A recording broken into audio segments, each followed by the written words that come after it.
Hello everybody, this is Moses from Zaatar Gardens. This is episode 28 of Gardening Without Edits. I'm going to show you a quick tip here that I do when I plant things from seed, and I think everybody should be doing it.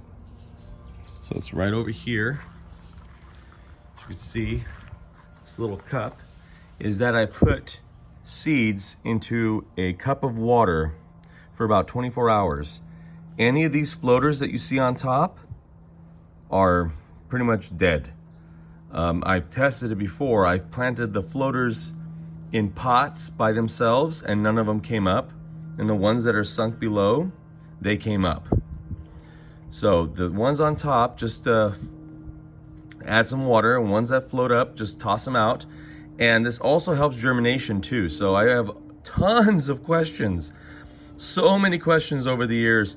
How come my seeds don't germinate or germinate fast enough? And I always reply with, soak them in water, preferably filtered water, for about 24 hours before planting. And it's gonna help a lot, especially parsley, by the way. Parsley takes forever to germinate.